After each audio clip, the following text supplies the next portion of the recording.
Hello, I have perfected Dragon's Dogma 2 on Steam by collecting all 54 achievements. This includes regetting my memory, defeating a headless horseman, petrifying a Medusa, and a lot more we'll touch on a bit later. Welcome to my full review. Dragon's Dogma 2 is a single-player, narrative-driven action RPG being developed and published by Capcom Co. Full disclosure, I've not played the original's Dragon Dogma, so I cannot currently say if the sequel is better or worse. However, I can provide a fresh outlook on a series I've never played.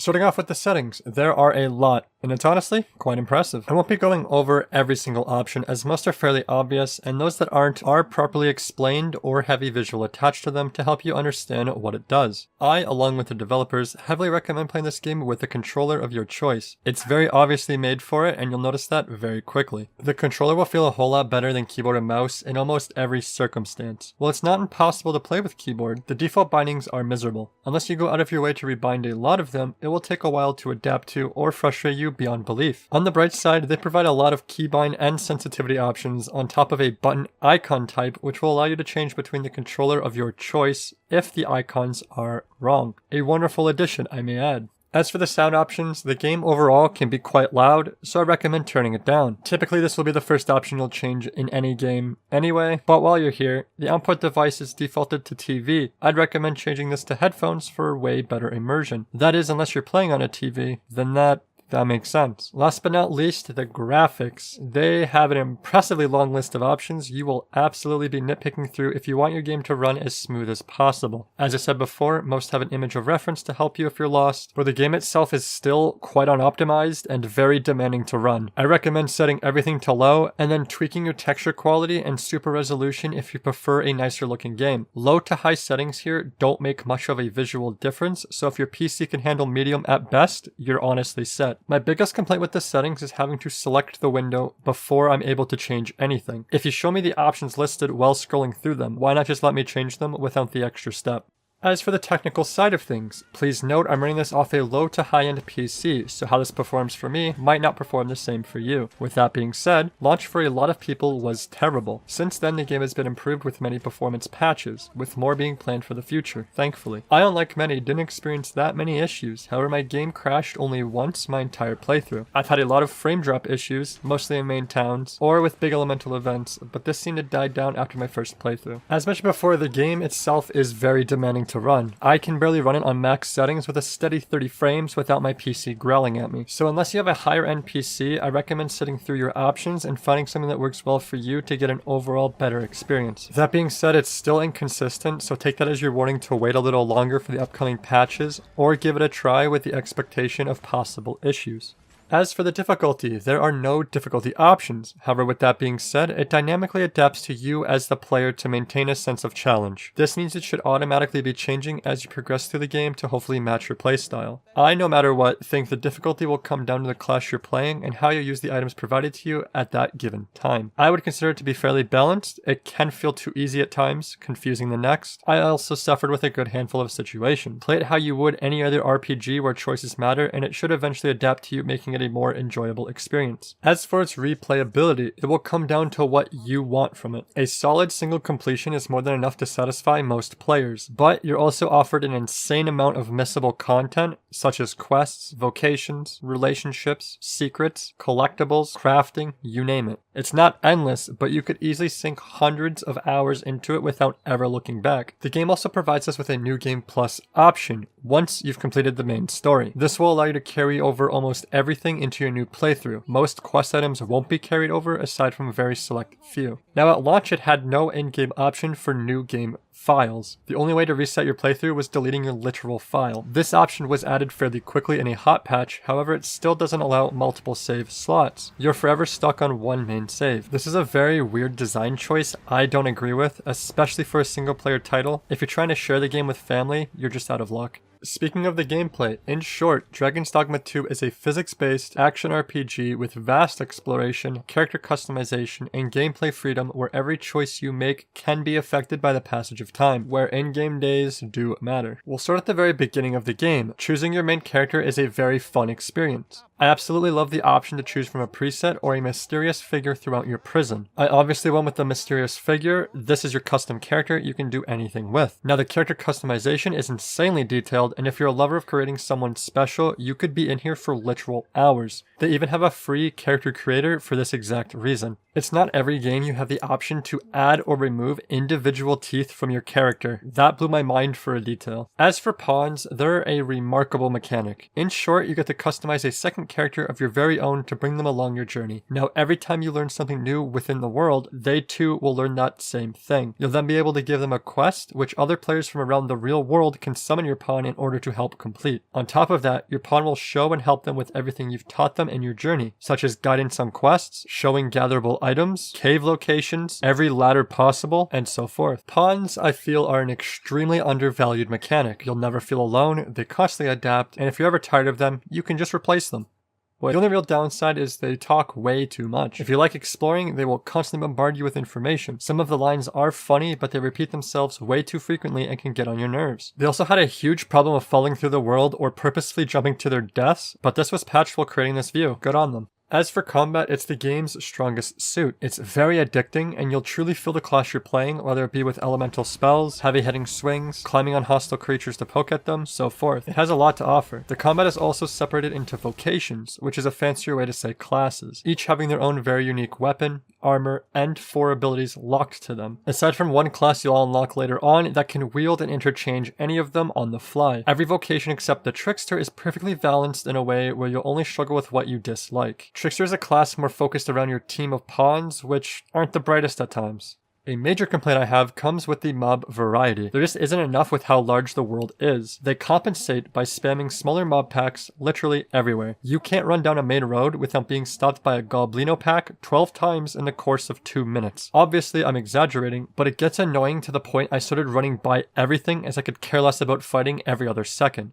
Now the gear is unique in the way you need specific items found within the world to enchant, or in other words upgrade them. Your location can change the materials and bonus acquired, however they all stay fairly similar to one another. I love the fact gear can be enchanted, however the upgrades themselves are usually not significant enough to bother with unless you're in the end game. Majority of the gear you'll think about upgrading, the next place you progress will have a piece 3 times better for a nice chunk of gold. Rinse, repeat. This also goes into the bigger issue of found gear throughout the game, such as in dungeons. They will usually never be as good of what you're wearing or an upgrade compared to any vendor bought item. This is very backwards and I hate it. There is zero joy in buying upgrades compared to finding them out in the world or obtaining them via difficult means, such as a boss fight. Food, a mechanic in any sort of role-playing game, I can sometimes have issues with, however it's done fairly well here. Food can be crafted into many helpful things, as well as provide team buffs when cooked on a campfire. While the spoilage mechanic can be frustrating, some items while spoiled can provide extra buffs or crafting recipes. It's fairly unique, and if you dislike the mechanic, just craft upgraded food which can't spoil, easy as that. But that will ease us on to inventory management. It's a tough one here, because I'm that guy who loves picking up literally everything, and you learn very quickly you just can't. You'll become overweight, slowing you down and making travel even more obnoxious. The biggest positive of it all is you can find golden beetles along your adventure, which when eaten will provide more inventory space for you and your pawn. You also have the option to throw items to all of your pawns to lessen the wait until you reach town to throw it in your bank.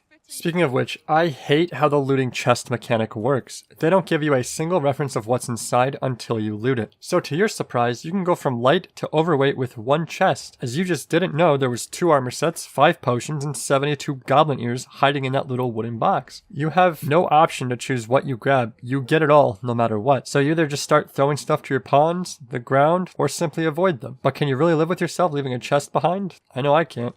Now let's dig into the questing. For starters, I knew going into it was going to be a lot different than what I'm used to, just by the sole fact that it's a choose your own adventure. I haven't played way too many of these. It basically means there's not much hand-holding involved here, which I think is one of its major flaws. Not because I don't like it, but the main story quests, which are not always obvious, will not take you to the majority of the entire map. It's completely up to you to adventure there yourself, hoping for a quest waiting for you there. Now very early on, it guides you to the first few main important locations. However, past that, you're truly on your own. You can access accidentally skip over 90% of the game on your first playthrough just by sticking to only the main quest line. Side quests are a huge majority of the game. They're also very easily missable if you've not done the not so obvious prerequisites, ventured out in search of them, or didn't stumble across the quest giver at the right time or location. While I think the passage of time mechanic is very cool, I don't like how easy it can be to fail quests because of it. It can become a little disheartening as the only way to retry is not messing up again on your next playthrough. Now, a huge portion of the questing is self-explanatory fetch missions. Go here, do this, come back, repeat. It reminded me of the good old vanilla WoW days. Not a bad thing, but becomes very repetitive. Of all the quests, my favorite line was anything to do with the hidden Sphinx who loves riddles. Very unique, and most of the riddles are fairly quick to understand outside of a select few. I'll spoil this one, however. The answer is having to go back to the very first secret token you ever picked up. These are hidden tokens found throughout the world, mainly a collectible you're awarded for finding. There are literally hundreds of them scattered around, so if you cannot remember the very first one you obtained on that save, well, good luck. Try again in New Game Plus. Thankfully, I'm a content creator, so I clipped mine, but that is an extremely painful quest for someone who can't remember what they ate this morning.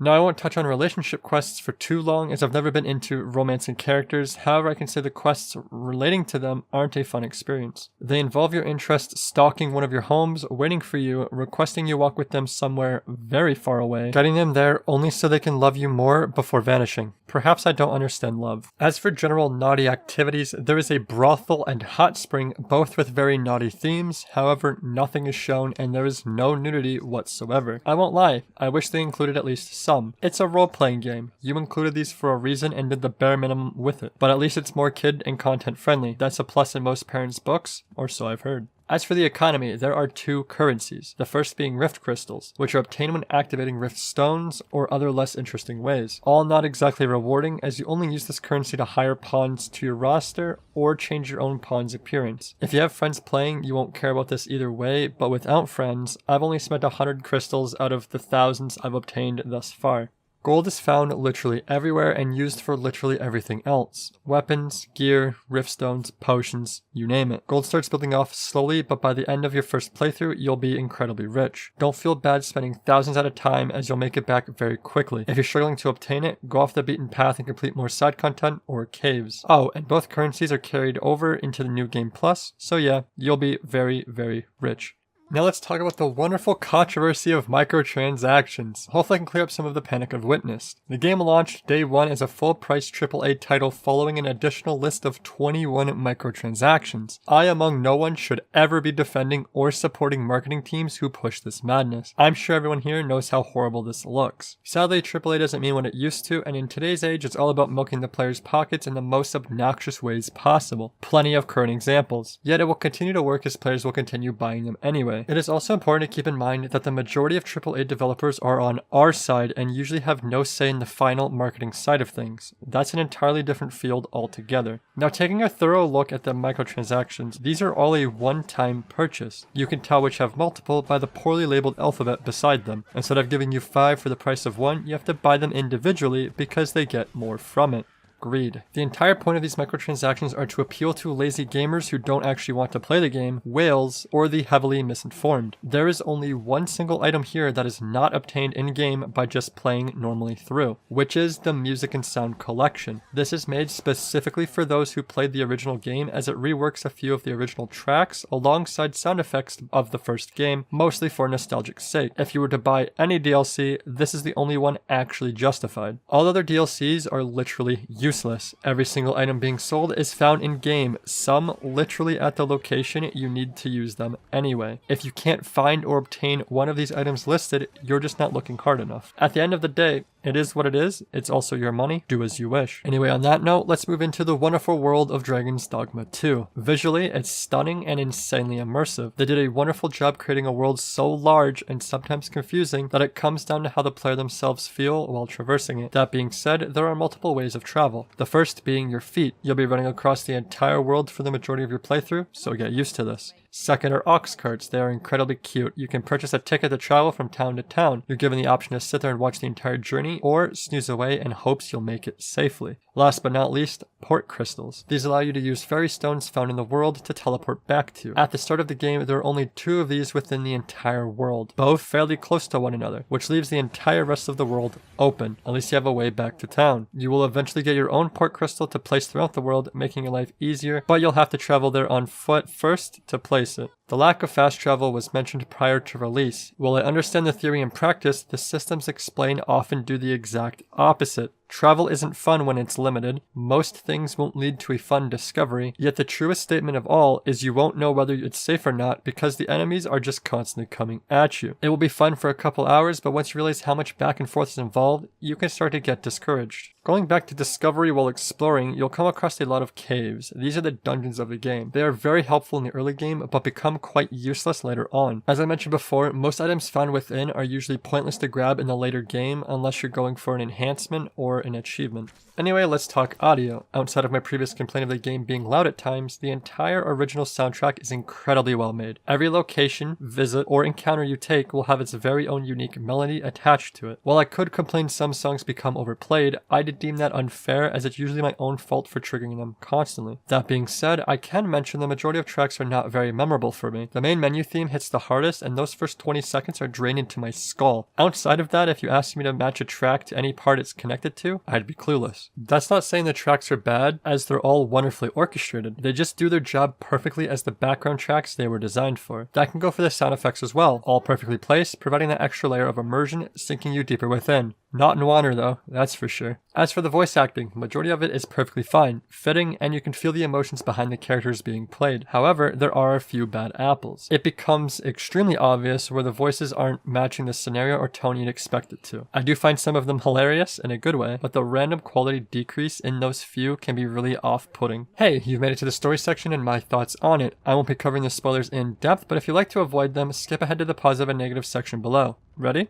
Okay, the entire story is incredibly simple and can be summed up very quickly. You play as the Arisen, a hero whose heart was chosen and stolen by a dragon god. You fight the dragon to reclaim your stolen heart, all because, well, you are the chosen one. Unless the plot is the friends we made along the way, this may be the weakest plot I've seen in a while. Now before I just trash the main story, there is story here. How connected it is to the main plot is up for debate. However, the many irrelevant stories along the way are what kept me interested. Now the cutscenes are very well made. I loved every single one. Also having a fake ending leading into something more dire was an incredible addition. I love that very much. Now the very start up to the main town is very good compared to the rest of the entire game. Once you make it to the first town, Vernsworth, you'll uncover this plot of a fake Arisen and Queen trying to take charge of the kingdom you're destined to lead. That is until you start figuring out the how and why it's happening, rather than worrying about some dragon apparently pulling your heartstrings. The moment you leave Vernsworth, the entire story it was trying to tell is just gone. It falls apart immediately. You're then thrown into more grocery lists, fetch quests, and objectives with what felt like to no relevance to anything important. Until all of a sudden, whoop, you found the dragon controlling you, now it's all him. You realize your heart's connected, you must now choose your destiny. Are you going to fight him or pray you understand to stab yourself? Not the dragon, of course. The game's world changes completely and all of a sudden it's a world collapsing and you must save everyone. Now I don't know if I'm missing critical information, I could just be misinformed myself, but it feels like they either ran out of funding, pushed the game out way too early, or had a lot of troubles filling in the middle. The entire story just seems to faceplant right after you leave the main city. It was very weird to play through the meat of the game with no real direction or hints of what's going on. Now if you're going into Dogma 2 expecting a great story, I hate to be the bearer of bad news, you ain't getting nothing. The combat, world exploration, and general gameplay carries this game hard, which is honestly perfectly fine. It does a great job at it, but a fleshed out plot to just keep that want to continue playing would have been a nicer touch. As mentioned before, there are a total of 54 achievements, all of which took me 80 hours to obtain. I will not be mentioning the ones handed to you just by playing. However, let's start with the most annoying achievement called the Tourist. Discover 50 dungeons. That's all the information you're given. With how useless they become, you'd think having them discovered on your map is good enough, but no. After I found around 80 or so dungeons, I later figured out you need to fully explore the inside of it for count towards completion. Not a fun one to obtain. I heard it keeps track for PlayStation users, making this easier, but not on Steam, that's for sure. The game does have a lot of fun achievements such as Harpy Joyride, Getting Head, Eye for an Eye, and Chilling in a Hot Spring for This'll Cure What Ails Ye. Now the hardest achievement award will be going to Master of the Maesters. where you must acquire every maester's teaching. What makes this one so difficult is over half of them are easily missed, some even time-gated. If you don't know what you're after, where to look, how to trigger the conversation, or randomly stumble upon them, well, you're out of luck until your next playthrough. This took me 2 full playthroughs to finish and having to use a guide for the remaining one I was missing. Speaking of which, I tend to try my hardest to 100% games without any outsider information, including guides unless deemed absolutely necessary. This game has so much time-gated, locked, and sometimes annoying prerequisites to do very specific things that without a guide or random Reddit post, I would have never figured it out for myself. That being said, I never used a guide for my first playthrough and I recommend you do the same. The base experience is a wonderful time and incredibly fun. I wouldn't recommend ruining it for yourself. New Game Plus is there for this reason. Now let's go over some of the positives. You'll never wonder where a ladder is again in your life. Combat is incredibly satisfying to play, and vocations provide a lot of depth to said combat. Character customization is insanely in-depth, the world is visually breathtaking and filled to the brim of secrets, items, and events you'll forever be immersed exploring. The pawn systems are remarkable, and the best feeling of all, it's a game you can mess around for hours without ever realizing it. As for the negatives, the story is incredibly bare-boned with very weak writing. That includes the majority of the quests being quite forgettable. More than half of the game is just simply running from one spot to the other. The game has a lot of performance issues and is demanding to run for most. Microtransactions can still be a huge deciding factor, however you can avoid them all without problems. Not sure where to put this, but I wanted to mention if you've played the first Dragon's Dogma, which I have not, according to the community, this second one doesn't exactly compete with it. The nostalgia you may have may be shattered playing through this one, though don't take my word on this. The classic music you're used to is also revamped and left behind a paid DLC. Take that how you will, however, go on with a free mind.